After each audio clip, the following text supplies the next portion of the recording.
Before I start really talking, I'm going to reread my little bit of the passage, just so we know where we're at with it, really. So I'm mainly focusing on Romans 8, 12 to 17, I believe. And if I'm wrong, that's what I'm talking on. So that's what we've got, isn't it? So I'm just going to read this, and then I'll pray again, and then I'll continue. So, therefore, brothers, we have an obligation, but it is not to the sinful nature to... No. Therefore, brothers, we have an obligation, but it is not to the sinful nature to live according to it. For if you live according to the sinful nature, you will die. But if by the Spirit you put to... Am I reading the right thing? But if by the Spirit... Sorry, very dyslexic, so I'll get there, but I'm just... But if you live according to the sinful nature, you will die. But if you live by the Spirit, you put to death the misdeeds of the body, you will live. Because those who are led by the Spirit of God are sons of God. For you did not receive a spirit that make you a slave again to fear, but you received the Spirit of sonship, and by him we cry, Abba, Father. The Spirit himself testifies with our spirit that we are God's children. Now if we are children, then we are heirs, heirs of God and co-heirs with Christ, if indeed we share in his sufferings, in order that we may also share in his glory. Yeah, Lord, we just thank you today that we get to learn about this passage, and I just pray that we really learn what it means to be your children and what that means for us. Amen. Let's do this. So I'm just going to start with a small story. When I was a child, I used to have nightmares all the time. Almost every night I would have a nightmare. And every night I would go and wake up my mum, or dad if it was a bad night. And mum would say, what's wrong? Oh, I've had a nightmare. Okay, let's pray. And we would pray that fear and what I've experienced would go away. And really that is what parents are for, right? They are to take the fear away. And what my earthly parents would do when I would have a nightmare is point me to my Heavenly Father. And that is really what we're getting here, that I have earthly parents, but really my Father in heaven, that's what we're looking for. So I'm going to flip between, so you have to bear with me. So within this, it says, those who are led by the Spirit of God are the children of God. The Spirit you received brought about your adoption to sonship. And that's really what I'm going to focus on, that adoption bit. Like, what does that mean for us? What's our part we play in that? What's God's part that he plays? And what that actually means for our life going on. So, what does it mean for me that I'm adopted by God? When we think of adoption, in a very earthly way, what that means is, when you decide to adopt someone, that you give up almost any benefit of that child being in your house. And what happens is, the benefit that you gain in adoption is relationship. That's it. That's basically it. Because kids are hard work. Like, I've experienced this in the last 2 days. But I have men that do the jobs, so I'm cool. But that's what we're talking about. When God adopts us, the only benefit he gains is relationship. And that's all he's after in us, in that. So, that's I guess, God's way. And in adopting us, there's a decision in both ways. Because God doesn't say, oh, I'm adopting you, you're mine now, that's it, haha. Loser. But what actually happens is we make a choice in going into that adoption. It's both ways. And in that choice, how I get adopted by God is I say to Jesus, I say to God, yeah, I accept you in my life. I want you to play a part in my life. Okay, so that's like the dynamic. We say yes please, and God goes, yeah, right, and I'll have a relationship with you. And that's all it is. Like, on the very surface, that's what we're doing, that's all it is. But if we look a bit deeper within that, what I have to do, what has happened, if we go a deeper level, so on the surface, I choose in, God says, yeah, right, and come on then, and we have a relationship. If we step one down from that, what's happened is, God's looked at this world and he's thought, he's created it for relationship, that's what we're here for, and he's looked at it at a time when it was struggling. And so he sent Jesus down. So that's our pathway, isn't it, into a relationship with God. That's Jesus. And so what God's done in choosing an adoption for us is he's given his son. So God's looked at us and he said, I love you so much that I want you to be part of my family. And the way that I'm going to do that is I'm going to redeem you by Jesus, through Jesus, in Jesus. And so what we do is we pair with that thought. So Jesus has come down and he saved us from our sin. That's the cost for God. So on an earthly, the cost is other things. Obviously, my parents, I'm a cost. But in a good way, let's be honest. Look at me. But that's the cost for God, is Jesus. Okay, and it's a big cost because he's given his life for us that we may enter into this relationship. Okay, so that says in verse 10, but if Christ is in you, the Spirit gives you life. So we have accepted Jesus into our life. We've entered into adoption. And therefore the Spirit gives us life. Okay, but in this, what is my role in the adoption? So my role in the adoption is I am the child of God. So God has rules for his children in the very same way that my parents have rules for us. So growing up in my house was a trial. And there was many rules that we had to follow. They ranged from, Becky, stop leaving your socks all over the house, to things like no boys and girls room, don't eat snacks before dinner, all sorts of rules. And it says in verse 7, the mind governed by the flesh is hostile to God. It does not submit to God's law, nor can it do so. So how does this link? When people come into my house, so I'd have boys that were friends, and they would come into my house, or the Dawsons or the Wheelers, and we'd hang out. But the rule still was no boys and girls room. Now, to the people coming into the house, into our rules, that's a weird rule. What's the problem? We're friends. We're just hanging out. What's the hardship? And so this is true of God's rules and people who are looking in from the outside on us, on God's rules. So, for example, a really classic one for our age group is no sex before marriage. Why is that a thing? It's a rule from God, and people looking in from the outside who are hostile to God, it says that they cannot follow God's rules. They cannot comprehend it. However, that's a rule that God has for me. But why? Why is that a rule? And why do I follow that rule? So if looking in, you don't understand. But I follow God's rules in the same way that I follow my parents' rules, because I love them and I respect them. And that's what they say that we need to do. Yeah, so there are rules that God says to us, and these we take on from adoption. And the reason we follow them, because right now, I don't understand these rules. There's lots of things God says that we're yeah, all right, then if you say so. And one day we will come to learn why that is. So as you grow older, things like no girls in boys' rooms, you understand, because it's actually protecting you from anything that might, like pressures on you or anything, and accusations either way, which is the world we're in at the moment. It's protection. And a lot of what God does when we enter into that relationship is protection. Yeah, so as my Father, he protects me. So later on it says, the Spirit you received does not make you live in fear again. Rather the Spirit you received, and it carries on. So it does not make you live in fear. So what God does is he gives us all these rules for protection. And okay, sometimes we don't see it, but it's the truth. And so God says, you don't need to fear. You don't need to live in that. Now let's make this clear. We have fear. God's not saying, you won't have fear. It's bad if you have fear. You're not in me if you have fear. That's not what he's saying. Because we live in a world that is a scary place sometimes. But what he's saying is that you don't live in the fear. Yeah, so there are times when you get scared, but that's okay. Because we've got a God that's standing behind us. So when I was having those nightmares, we were just pointed back to God every single time. Because he is the one that relieves us of our fear.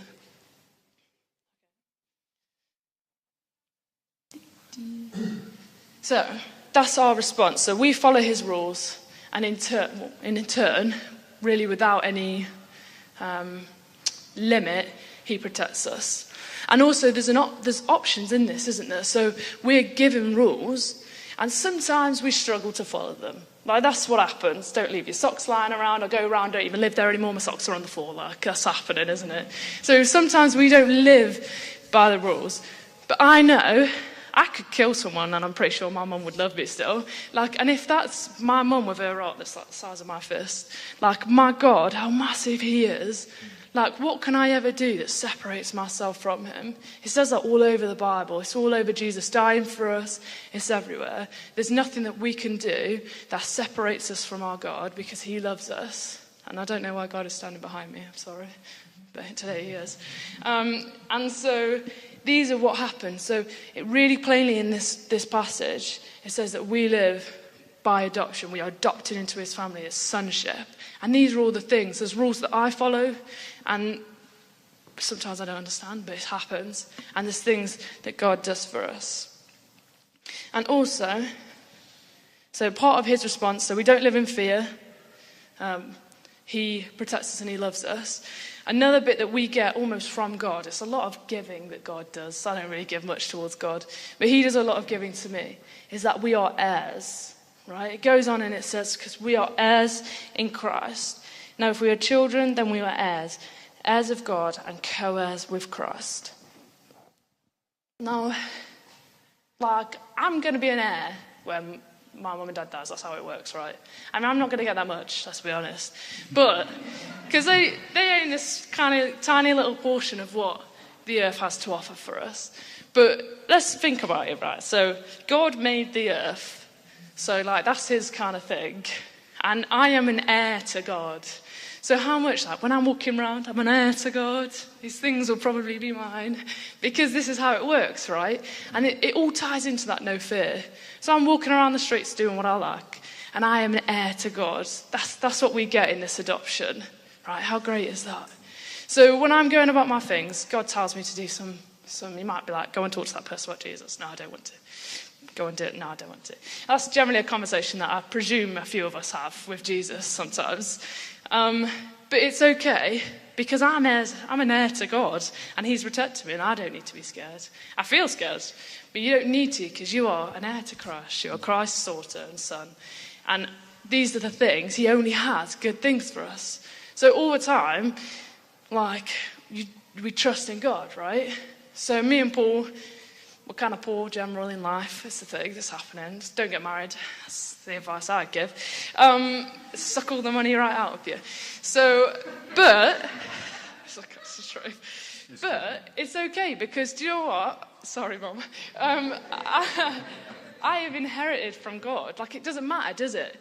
Because every day we step forward. I know that I'm not scared. I know that what God's got for me is good things because he's my father. And that's the role of a father in life, is to give you good things.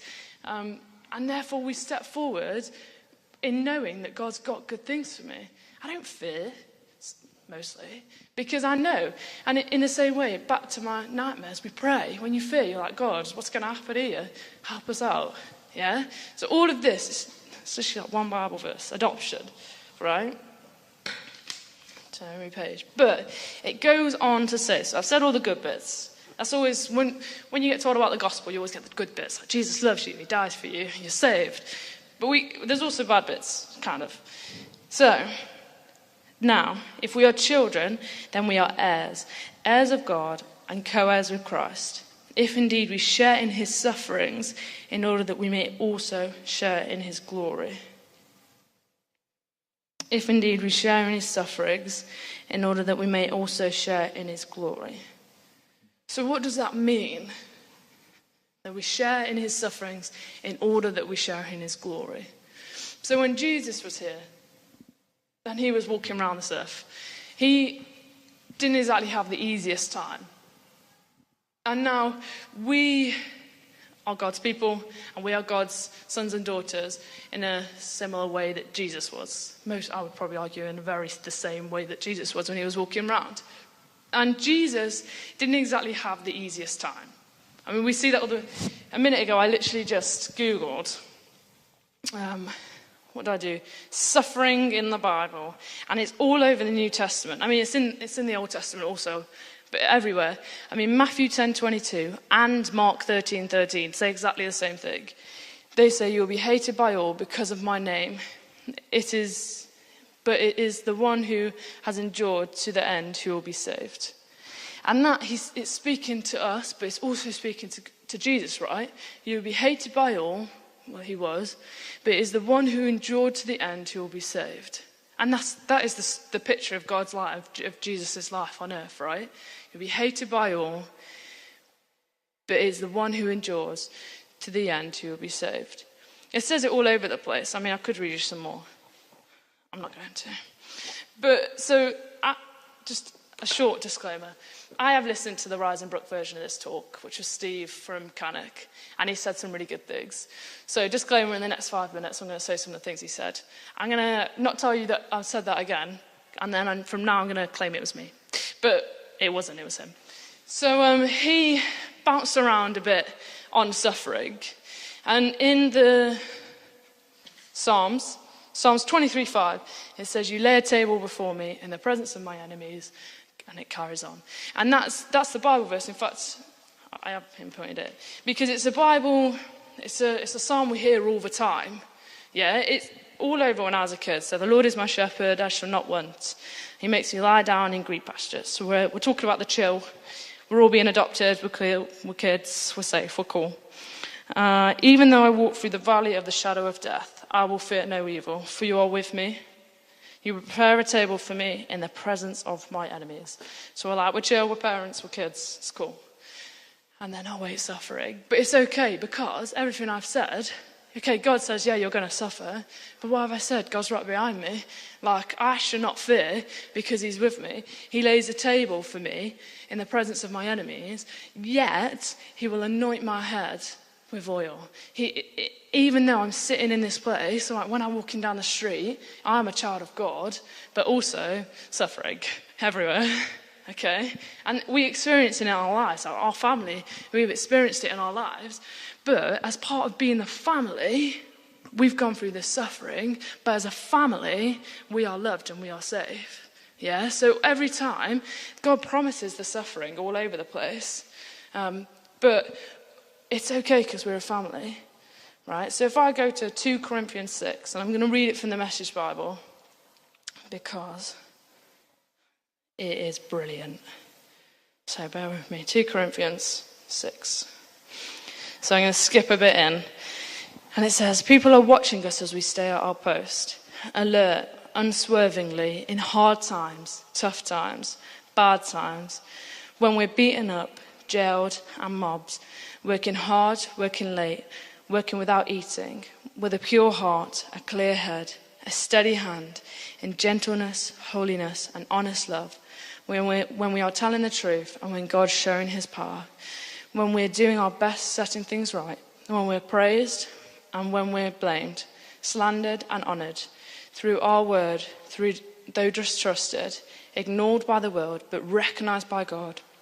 And this is a bit, "Terrifically alive, though rumoured to be dead, beaten within an inch of our lives, but refusing to die, immersed in tears, yet always filled with deep joy, living on handouts, yet enriching many, having nothing, having it all." He goes on to say, dear Corinthians, "I can't tell you how much I long for you to enter this wide open, spacious life. We didn't fence you in. The smallness you feel comes from within you. Your lives aren't small, but you're living them in a small way. I'm speaking as plainly as I can, with great affection. Open up your lives, live openly and expansively."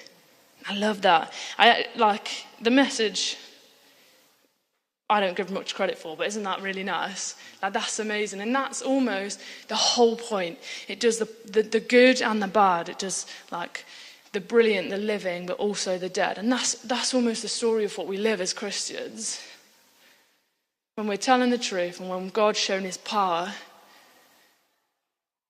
but terrifically alive, they're rumoured to be dead. Like this is what it's about. As Christians, that's our story. And that, yeah, okay, sometimes you're like, oh no. But that's exciting. Like, I would love to be terrifically alive and rumoured to be dead. Like, that's what it's about. And when we're going out in the world, again, we're adopted. We know who our Father is. And that's the whole point, is that I am alive in him. But to the world, however beaten I get, I know who's my Father. I know where my protection comes from. So, if we go back to God's promises of protecting us, God's on our side, he's behind me. Therefore, as it says here, you don't need to live small. Like God's plan for us, when I was born, God's plan wasn't to live small. And that's for every one of us. For God's people, we don't live small. Because, who can I affect by living small if I just go on my life? But, so I'm doing my teacher training. And the school I'm in is a difficult school. And the kids have a really rough time. But in that place, the reason I got into teaching, because when I was younger I thought I could do youth work or I could do teaching. They're both with young people. They're both impacting lives. But actually, in the school that I'm in, how many of those kids see Jesus every day? How many of those kids know his name? If you were to be like, who's Jesus? I would argue that 20% wouldn't even know that name. They come from such broken places. But actually, my role to not live small is to go out and show them Jesus every day.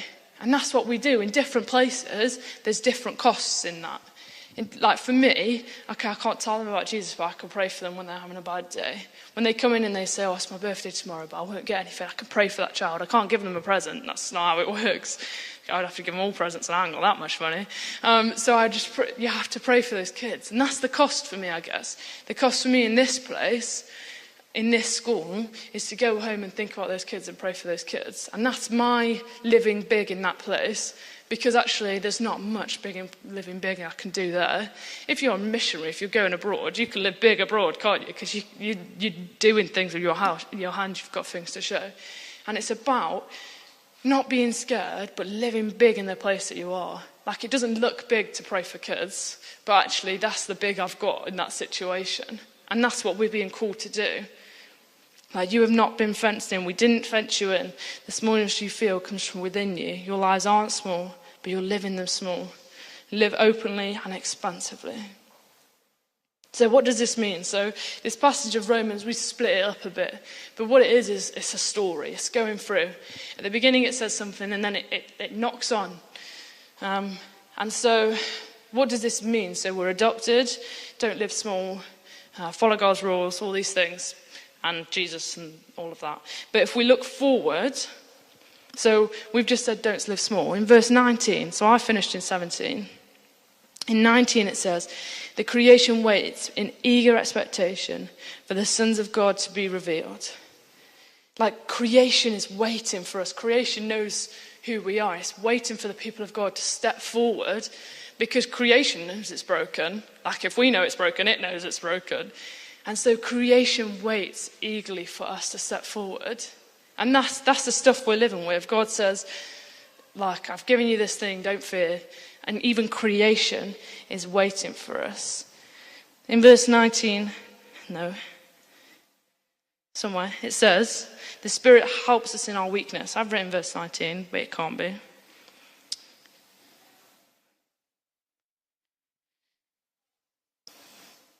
Don't know. Oh, 26. In the same way, the Spirit helps us in our weakness. We do not know what we ought to pray, but the Spirit himself intercedes for us with groans that words cannot express. So, even though a lot of the time I don't know what to pray, if I've got a kid who's playing up in my class, for example, they don't tell me what's going on at home for him. I don't know what to pray for him. But the Spirit helps us in our prayer. When we don't know what to say, it says it in the Word, the Spirit is going to help us to pray. And for me, that's really positive, because I don't know everything. Sometimes I think I do, but I don't. And so I need that Spirit inside of me to point me, to be like, this is where you need to pray. And sometimes it's obvious. Sometimes the Spirit will tell you, that's really cool when that happens. But that's not always the way. So sometimes we just need that Spirit to help us in our weakness. And in verse 28, it says that God works for the good. And we know that in all things God works for the good of those who love him, who have been called according to his purpose. So we are God's children. We are adopted. We are going to move in big things, not the small things. And therefore, we need help from the Spirit. But anything that we do in the suffering, it carries on to say that God works for the good of those who love him. So we're going on a journey in this passage. So it starts by saying the stuff about the mind by the flesh is hostile to God, but it says that Christ is in you and the Spirit gives you life. Then it tells us that we're adopted, and in that we go through the suffering that the family suffers, because that's how family works. And then it goes on to say that creation is waiting for us, don't live small, and the Spirit helps us when we're weak, and that God works for us in the good. Okay, so it's all this thing, it's that we are looked after, we are cared for, and God works for us in the goodness. Yeah, so every single time, whenever God says, like, go over there, I've got a job for you, it's for the good of you, he's protecting you, and it's everything for the good of me. Because that's what parents want. If you've got kids, you want good things for your children. Why would you send them into battle if you're not protecting them? Why would you send them somewhere if you aren't meaning that for good? So, what can we say in response to this? Literally verse 31. What then shall we say in response to this? If God is for us, who can be against us? God is standing behind me, like fear everywhere, isn't it? Like no, I'm not going to tell that story. Change my mind. It carries on to say, he who did not spare his own son, but gave him up for us, because that's that love, that gospel in that. Like the reason we're in relationship is that God gave his son that we can be in relationship. So what can we say in response to this? Like, we aren't called to live that quiet life. That's what it says in that Corinthians passage. Live big, open lives. That's what it's called for us. And so nothing separates from God. I'm going to re-get this thing. And so battered and broken. It says that in 2 Corinthians 6. Though rumoured to be dead, beaten within an inch of our lives, refusing to die, we come to the table. Immersed in tears, yet always filled with deep joy, we come to the table. Living on handouts, yet enriching many, we come to the table. That's what this is about here. This is the point, isn't it? Like, the reason we do communion is that Jesus gave his life for us, right? And this is a remembrance of us, a respect of that. Like, I come to the table broken and battered, beaten within an inch of my life, but refusing to die. And this table, this is what gives us life. This is where life is in it for us Christians, because where else can we turn? When we've gone out for a day and we've had a hard day, where else do we turn but to Jesus and back to the cross, and to say, thank you for everything that you've done, and sorry for the ways that we failed you. If my mum has a rule and I fail that rule, I have to say sorry. It's not like, oh, you're forgiven, it's fine. No, sorry is a thing. So every day I go out and I choose not Jesus. If he says, go and talk to that person, there's more times that I've said no than I've said yes. But how much more does God love me than my parents love me? And we come back to the table, and this is the point. Yeah? Rumoured to be dead, but terrifically alive. That's the point. So, what we're going to do next is we're going to take communion. And when we do this, I think for me, today it's a thank you for Jesus, because he gave his life that all of this is true, all of what I've said is true, because without Jesus, I can't be adopted. Without the Spirit living in me, through me accepting Jesus, through me accepting what's happened, but if Christ is in you, the Spirit gives you life. Without that sacrifice, this means nothing. Yeah, without that sacrifice, if I don't accept that, then Jesus, like God standing behind me, that's the mind governed by the flesh is hostile to God. If I haven't accepted Jesus, then I can't be adopted by God, because my mind is hostile to God. That's what it says. So for me, I think this is a thank you to God, and a plea for forgiveness for the things that I've done that he wouldn't have me have done. But again, he loves me anyway. And that's the point. That is the point. Jesus' body was broken for me, and his blood was poured out for me, that I would be forgiven. So let me pray, and then we're going to do communion.